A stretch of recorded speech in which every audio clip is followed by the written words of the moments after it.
38 when we got pregnant with her, and it was pretty normal pregnancy. We had lots of ultrasounds because I've got a clotting disorder. So we did lots of stuff and had no markers or anything. We didn't do any of the Down syndrome testing, the pre-testing before she was born. And very normal pregnancy, delivered at 39 weeks, I guess. And she came pretty normally, and anyway, she was born and everything was great. And anyway, the next morning when the pediatrician came in, he pretty much, it was like 7 in the morning, and he said that he had, spent some time with Tori, and that he was going to be sending testing off for Down syndrome. And it was like, literally, that's about what it was, and punched us in the face. He might as well have punched us in the face with the diagnosis. And then after that, obviously, you go through a process of mourning this perfect child that you were going to have, and the not knowing and everything, and the questions and the worry. And then a couple hours later, they came back and told us that she had a major heart condition as well. So then it switched from, okay, we're going to have a child with a disability, to a child with a heart condition that might need surgery right away. She brushes her teeth in the morning when she gets up and goes to school and eats her breakfast, and she's just like any other child that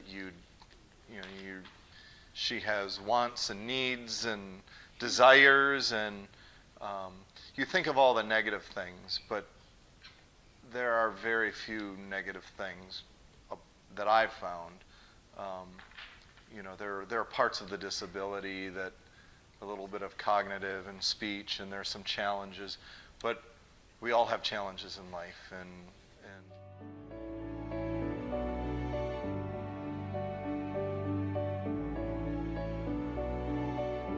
So she was about 14, 15 months old when we did the buddy walk. So that was in 2013 was our first buddy walk. And then it was, we met Liz, and we started meeting other families with children with Down syndrome, and then you just kind of start networking and stuff, and found out about some, there was a Christmas parties, and then, the partnership has a summer pool party, and then... Or the best resources are the other parents. We met at was it the pool party? We met two other mothers that had daughters that were best friends, and they were 14 and 15, and so we could ask them questions. What's it like to have a teenager who has Down syndrome? And that puts your mind at ease, and it helps you.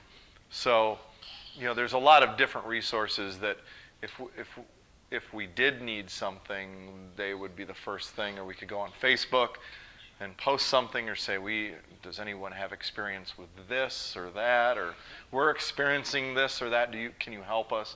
But in addition to that, it provides the social outreach, which is very important,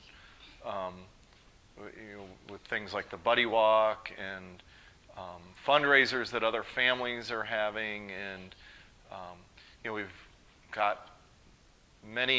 gained many relationships with other families and children, and you have kind of an insight. There's a bond that's instant that you have with these other families, and it's a great resource in the community to help.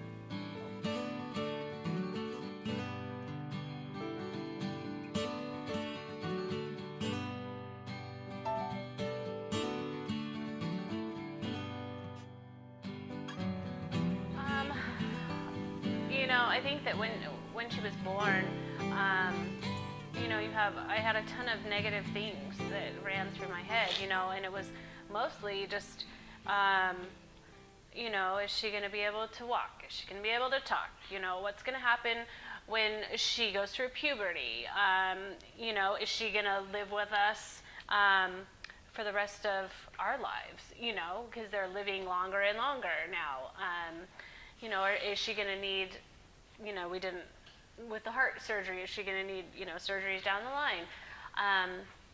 And just, as she's grown up, and I mean, she's only almost 5, and she'll start kindergarten, and, those things, I don't worry about those anymore. Those are not the things that I worry about as much. I would say it's okay to go through a mourning process, because I think that that's very normal. And it's okay to worry. And but you learn really quickly after you have them that you have a baby. Just like every other baby out there, you have to. That baby has needs. You need to. They're going to eat. They're going to poop. They're going to sleep. And as they get older, that benchmarks don't matter. They really don't. And and to not worry about those things, because they're insignificant in the whole realm of things, and that you just celebrate your child. You treat them like you would treat your other kids. We have expectations for her just like we do for our other 2 kids, and we want her to do well, and we love her just as much, maybe even more than our other kids. It's one of those things. We feel very blessed that she's ours, and she's made our life better. And I think that if I had anything to tell those parents, I would say, welcome to the coolest club around, because nobody else knows what it's like and what we go through. And obviously there's varying degrees of kids with Down syndrome and what they're going to be able to do and what they're not going to be able to do. And she's, so the skies are the limit. There's so many kids doing, in young adults with Down syndrome that are doing such wonderful things, and there's so much more research. They're living longer. They're entrepreneurs. Yeah. They're starting businesses. That the sky's the limit. And to borrow a line from Born This Way, there's a girl on that's a TV show that we've been watching with young adults with Down syndrome, that don't limit yourself. And I love that. And that's what we kind of live by. And we just let her do what she's going to do in her own time. It's frustrating at times. But, she's going to do what she's going to do, and we're going to be right there to be